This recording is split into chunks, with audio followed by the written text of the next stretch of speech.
Hello friends, my name is Masood. Today we shall discuss about topic the object in object-oriented programming. That what is object and what is the concept of object in an object-oriented programming.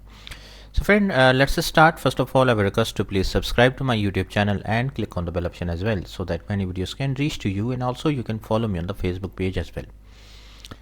Friend, if you have interest in programming or coding, or you want to learn more about the concepts of OOPS or object-oriented programming, so the very most important concept in OOPS is basically the object. Now, what is actually the object? Friend, object is an instance of a class. An object in OOPS is nothing but a self-contained component which consists of methods and properties to make a particular type of data useful. For example, color, name, table, bag, barking. When you send a message to an object, you are asking the object to invoke or execute one of its methods as defined in the class. So from a programming point of view, an object in OOPS can include a data structure, a variable or a function. It has a memory location allocated. Java objects are designed in class hierarchies.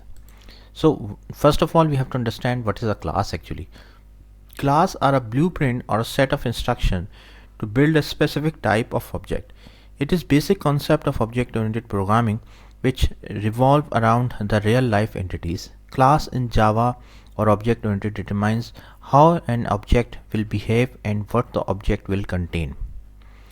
A class in object-oriented programming is a blueprint or a prototype that defines the variables and the methods common to all objects of a certain kind. However, an object in OOPS is a specimen of a class. Software objects are often used to model real-world objects you find in everyday. For example, just take as an example of a dog. Okay, let's talk about a dog. Basically, friend, dog is a particularly a class. In terms of object oriented, we can say like we have so many classes. For example, fish is a class, dog is a class, human beings are a class. Okay, so dog is one class in object oriented programming. Now it has different data members, like for example it has a breed, it has a size, it has an age, it has a color.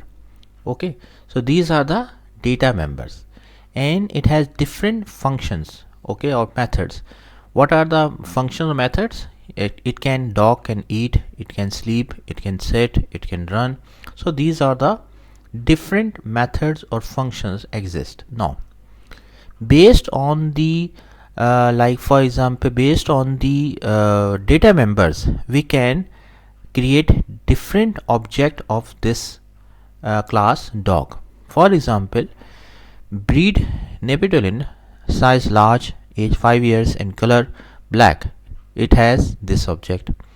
Breed Maltese, size small, age 2 years, and color white. This will create this object. Okay. Similarly, breed Chow Chow, size medium, age 3 years, and color brown.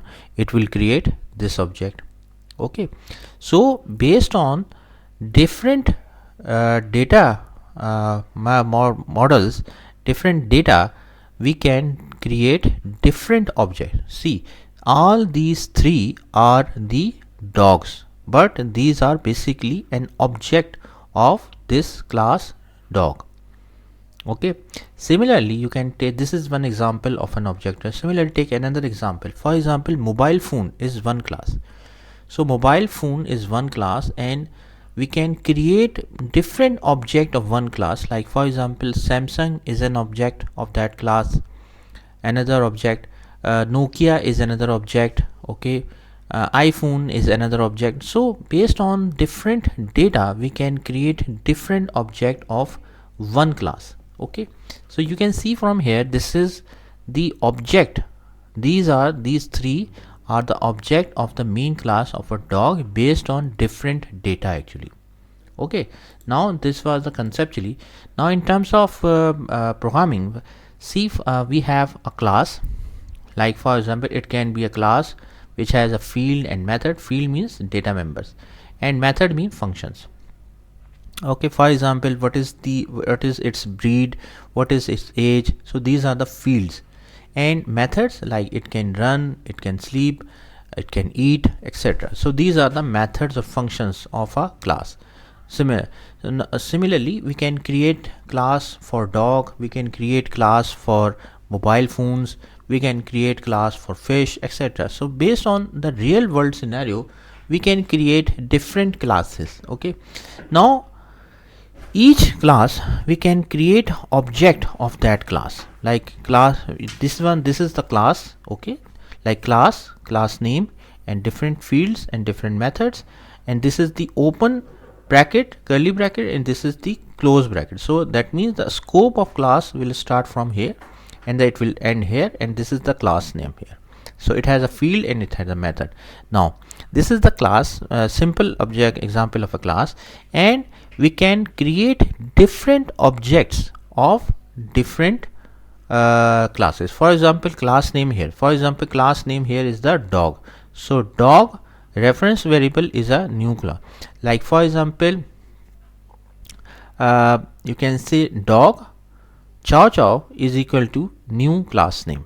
Okay, so in that way we can create different objects of a class. Okay, similarly, just take another example of mobile phone. For example, mobile phone is one class and Samsung is one object, Nokia is another object, iPhone is another object, etc. So based on the class and based on their fields data members, we can create different objects of a class. And this is the basically syntax wise, you can say programmatically how we can, this is the class, and from here in this, by using this syntax, you can create different objects of a class.